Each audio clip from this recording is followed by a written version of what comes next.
आप लोग स्क्रीन के सामने एक फोटो देख रहे होंगे और आप देख रहे होंगे कि यह है कालीचरण महाराज।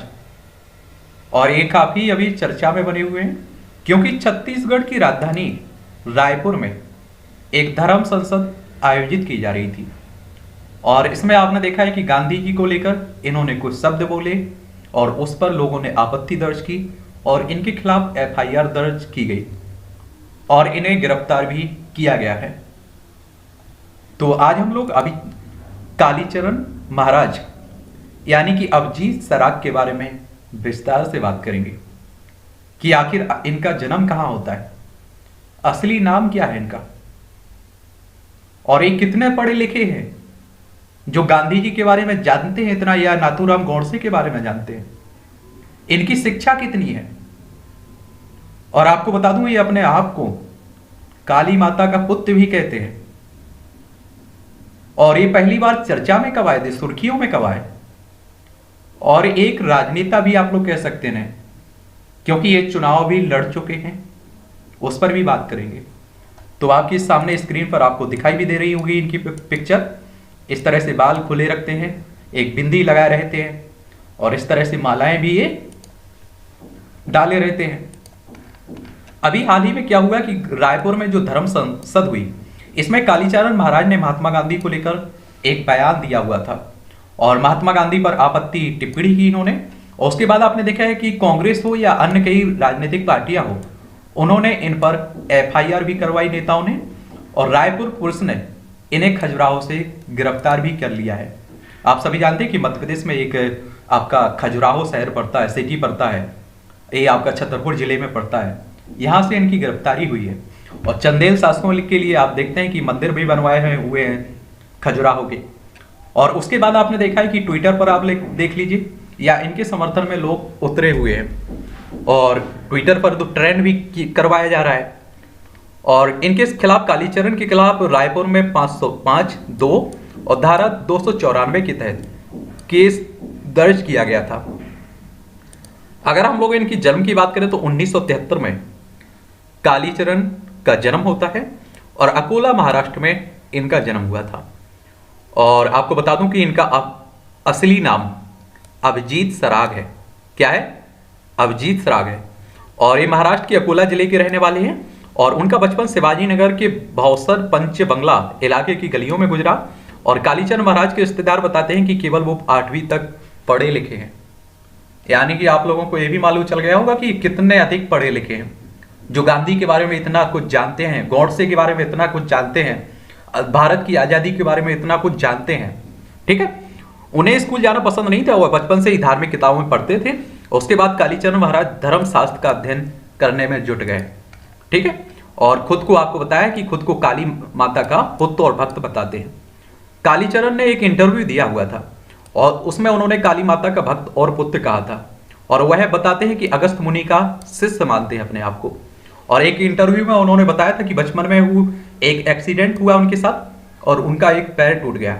इसके बाद कहते हैं कि स्वयं काली माता ने आकर उन्हें ठीक किया था और बार बार वो किस्सा सुनाते भी रहते हैं कि उनके सपने में एक तरह से आप कहिए या उनके सामने काली माता आती रहती हैं, उन्हें दर्शन देती रहती हैं। और 45 साल के आप देखेंगे कालीचरण के लगभग 6000 के करीब, अब तो आप देखेंगे इनकी विचारधारा को जो सपोर्ट करने वाले होंगे वो भी इनके शिष्य बन गए होंगे।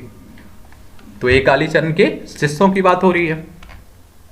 जैसा कि आपको बताया कि अकोला से चुनाव में भी उतर चुके हैं कालीचरण। 2017 में कालीचरण अकोला में नगर निगम के चुनाव में भी उतरे थे, हालांकि उन्हें हार का सामना करना पड़ा था। और आपको बता दूं 2017 से ही उन्होंने राजनीति करना शुरू किया था। और फिर आप देखेंगे 2019 में उन्हें विधानसभा चुनाव में अकोला पश्चिम सीट से उनके उम्मीदवार होने की बड़ी चर्चा थी, लेकिन ऐसा नहीं हुआ था।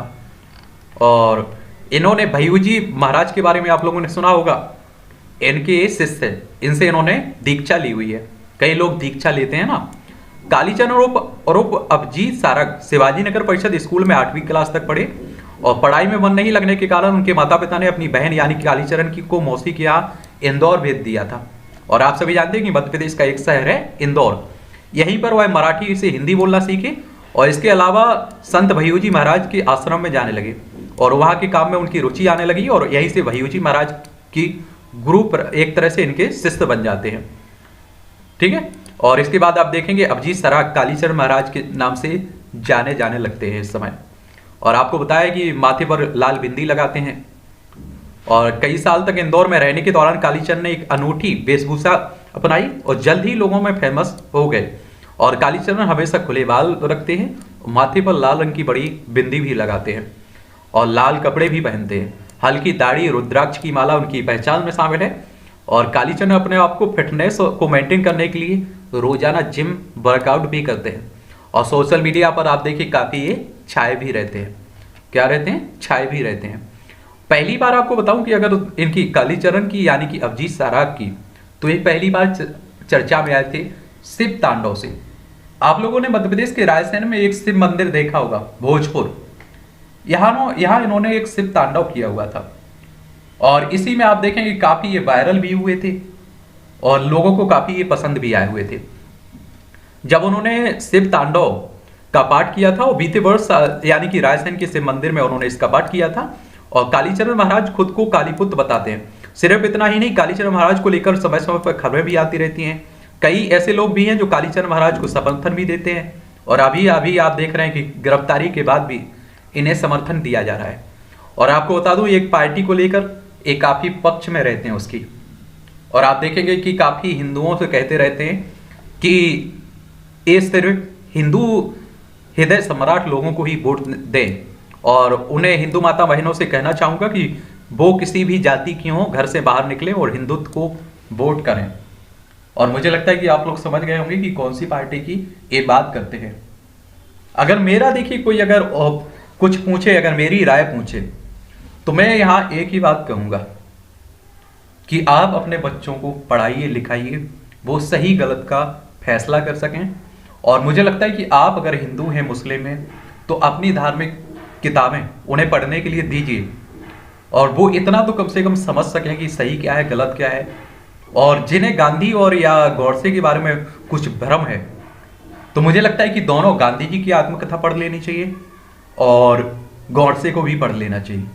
और एक बात और बोलूंगा कि आप लोगों को कम से कम, देखिए गांधी जी या गॉडसे को मानने वाले हैं, दोनों को आप देख भी रहे हैं, तो मुझे लगता है कि दूसरे को गाली देना ये गलत है।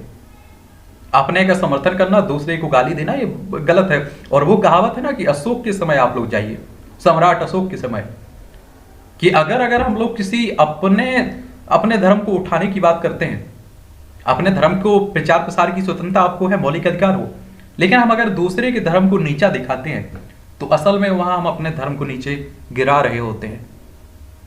और गांधी जी देखिए हाड़ मास के वो भी बने हुए थे, उनसे भी गलतियां हुई हैं और उनको लेकर आप देख रहे हैं कि उनकी आलोचना भी होती रहती है। और मुझे लगता है कि सबकी आलोचना होगी अगर आप गलत करते हैं, सही करते हैं। लेकिन आप फिर से एक बार अपने बच्चों को हर हाल में पढ़ाइए। मैं कहता हूं कि 2 वक्त की रोटी कम कर दीजिए, 1 वक्त आप लोग पहनना, सस्ते कपड़े पहन लीजिए, फटी हालत में रह लीजिए, लेकिन बच्चों को शिक्षा जरूर दीजिए। और आप देखिए कि इस तरह के धर्म गुरु हों या आप देखिए नेता हों, आपके बच्चों को ही बगलाकर फुसलाकर ढकेल देते हैं और उसका भुगतान आपको और आपके बच्चों को करना पड़ता है। उनके बच्चे VIP स्कूल में पढ़ते हैं और विदेश चले जाते हैं पढ़ने के लिए, और आपके बच्चों की क्या स्थिति रहती है दुनिया जानती है और आप भी जानते हैं। खैर मैं तो कुछ नहीं बोलूँगा, इस तरह के जो भी शब्द हैं आप लोग परिचित हैं, वो काफ़ी पढ़े लिखे भी हैं, तो आप लोग फैसला करते रहिए।